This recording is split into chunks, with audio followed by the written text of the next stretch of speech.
They say Marco Vitelli never looked his servants in the eye. Why would he? To a man like him, people like Rosa were invisible. Just shadows that cleaned his blood-stained floors and serve his wine in crystal glasses. Rosa had worked in the Vitelli mansion for 3 years. Every morning at 5, she arrived through the back door. Every night at 9, she left the same way. She never spoke unless spoken to. She kept her eyes down, her movements quiet. The other staff whispered that she couldn't read or write. That she'd never been to school. That she was just a poor black woman grateful for work. Marco believed it. He believed it so completely that he never bothered hiding his secrets around her. Phone calls about shipments.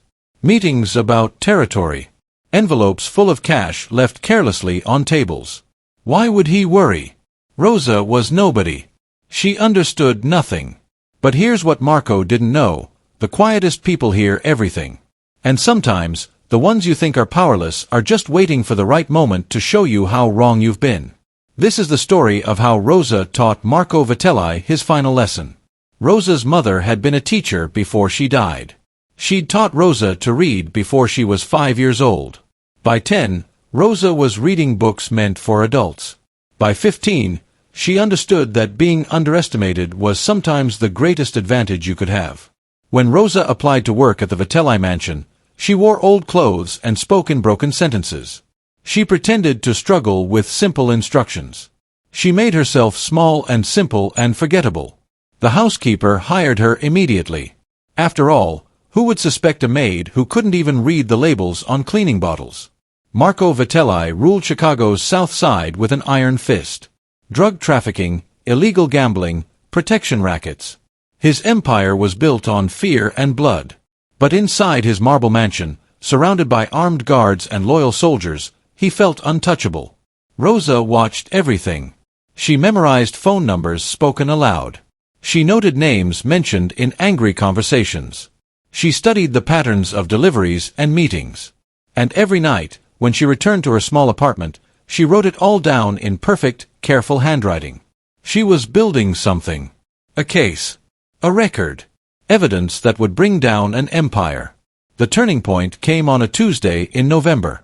Rosa was cleaning Marco's office when his phone rang. He answered in Italian, speaking rapidly. Rosa continued dusting, her face blank, her movements steady. Marco glanced at her once, then turned his back. "The shipment arrives Thursday at midnight," he said. "Pier 17. Tell Salvatore to have 20 men ready. If anyone interferes, kill them."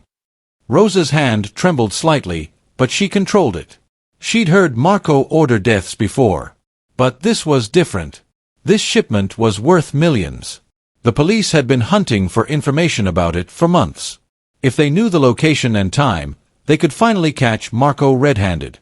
That night, Rosa didn't go straight home. She went to a pay phone 3 blocks from her apartment. She dialed the number she'd memorized weeks ago. A detective named Sarah Chen answered on the second ring. "I have information about Marco Vitelli," Rosa said quietly. "But I need protection. And I need you to listen very carefully to what I'm about to tell you." On the other end, Sarah grabbed a pen. "I'm listening." Sarah Chen had been investigating Marco Vitelli for 2 years. Every witness either disappeared or refused to talk. Every lead went cold. Every case fell apart. Marco was smart. He knew how to cover his tracks. He knew how to make people too afraid to speak. But Rosa wasn't afraid anymore. She was tired. Tired of watching evil men win. Tired of being invisible.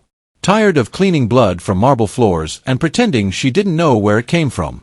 Over the next 3 days, Rosa met Sarah twice more. She brought copies of everything she'd written. Dates, names, locations, amounts. 3 years of evidence, carefully documented. Sarah's hands shook as she read through the notebooks. "This is enough to put him away for life," Sarah whispered. "But we need to get you out safely. If he discovers what you've done—" "He won't," Rosa interrupted. "He doesn't see me. That's his weakness. He thinks I'm too stupid to understand what I'm hearing. That blindness will be his downfall." Thursday night arrived. Rosa worked her usual shift, serving dinner, clearing plates, moving through the mansion like a ghost. Marco was tense, distracted. The shipment was coming. Everything had to go perfectly. Rosa smiled to herself as she washed the dishes. Everything would indeed go perfectly. Just not the way Marco expected. Pier 17 sat dark and quiet under a moonless sky. Marco arrived at 11:30 with Salvatore and 20 armed men. The water lapped against the wooden posts. Shipping containers loomed like sleeping giants. Everything felt wrong, but Marco couldn't identify why. At midnight exactly, a truck appeared. Then another. Marco's men moved forward to unload the shipment. 50 kilograms of pure heroin, smuggled from overseas. Worth $20 million on the street. This delivery would secure Marco's power for another 5 years. Then the lights came on. Floodlights, bright as day, from every direction. Police cars poured onto the pier from 3 sides. Helicopters circled overhead. Officers in tactical gear emerged from behind containers, weapons raised. Marco Vitelli, you're under arrest. Sarah Chen's voice boomed through a megaphone. Drop your weapons. Get on the ground. Now. Marco's face went white, then red with rage. His men looked at him, waiting for orders. But what could he do? They were surrounded. Trapped. Someone had betrayed him. Who? He screamed into the night. Who told you? Sarah smiled. Someone you never bothered to see. Marco was handcuffed and dragged away, still screaming, still demanding to know who had destroyed him. The mansion felt different the next morning. News of Marco's arrest had spread quickly. Staff members whispered in corners. Some packed their belongings, knowing the house would soon be seized. Others waited nervously, unsure what would happen to them. Rosa worked as usual. She cleaned the kitchen, dusted the library, made the beds. But around noon, Marco's brother Antonio arrived. He was younger than Marco, meaner, with eyes like a snake. He'd always frightened Rosa more than Marco did. Antonio gathered the staff in the main hall. His gaze swept over them, cold and calculating. Someone betrayed my brother, he said softly. Someone in this house fed information to the police. I will find out who. And when I do, that person will wish they'd never been born. Rosa kept her face perfectly blank. But her heart pounded. She'd known this would happen.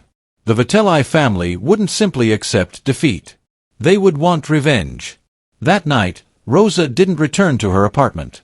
Sarah had arranged for her to stay in a safe house until Antonio could be arrested too. But as Rosa packed her few belongings, she realized she'd made a mistake. A terrible, careless mistake that might cost her everything. The notebook.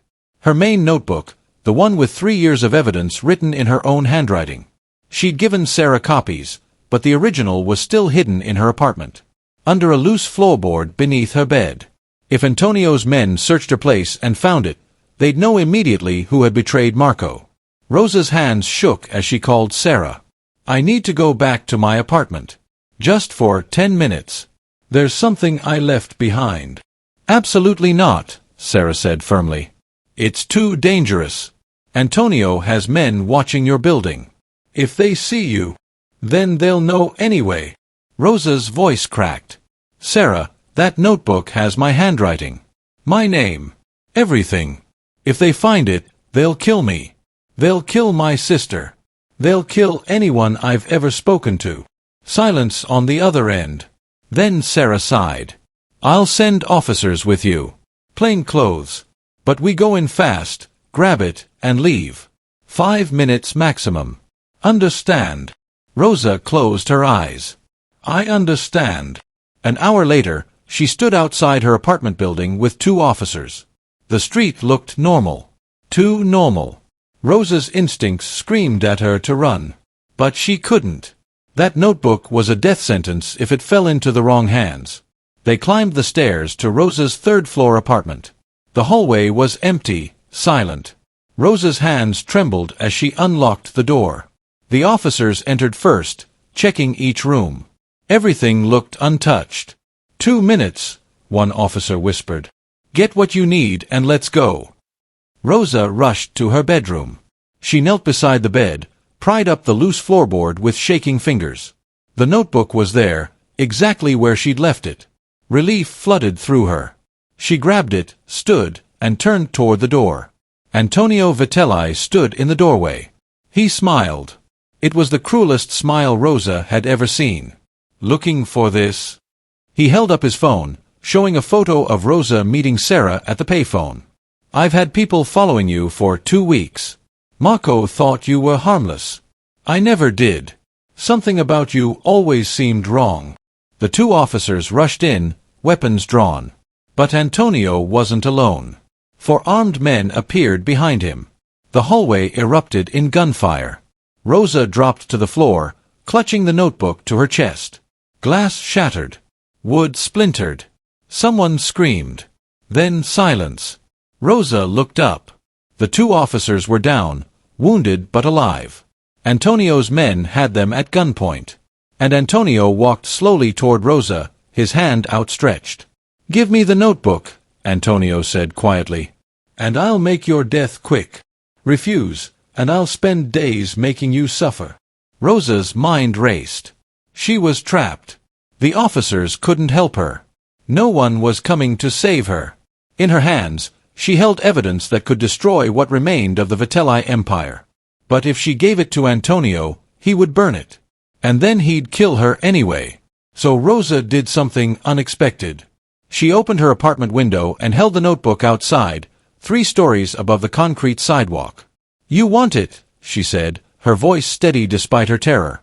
"Come and get it." Antonio's face twisted with rage. "You stupid." Rosa let go. The notebook fell, pages fluttering. But Rosa had planned for this too. Sarah's backup team waited below. An officer caught the notebook before it hit the ground. Rosa saw him run toward a waiting car, the evidence secure. Antonio screamed and lunged at Rosa. She tried to dodge, but he was faster. His hand closed around her throat. They struggled. Rosa fought with everything she had. She clawed at his face, kicked, bit. But he was stronger. Then more police burst through the door. Sarah led them, weapon raised. "Let her go." Antonio released Rosa and raised his hands. He was arrested along with his men. The wounded officers were rushed to the hospital. And Rosa sat on the floor of her destroyed apartment, shaking, alive, victorious. Sarah knelt beside her. "You're safe now. It's over." But Rosa shook her head. "It's not over. It's just beginning. That notebook will convict them all. Every name, every crime, every dirty cop and politician they bought. The Vitelli Empire ends today because a black maid they thought was illiterate wrote down everything they said." The trials took months. Marco and Antonio both received life sentences. 17 other members of the Vitelli organization went to prison. The mansion was seized. The empire crumbled. Rosa testified at every trial, her voice clear and strong. The newspapers called her a hero. The mayor gave her a medal. But Rosa didn't do it for glory. She did it because someone had to. Because staying silent would have made her complicit in evil. Marco Vitelli died in prison 5 years later. They say his last words were, "I never saw her coming." That was the point. Rosa had counted on his blindness. And in the end, that blindness destroyed him completely.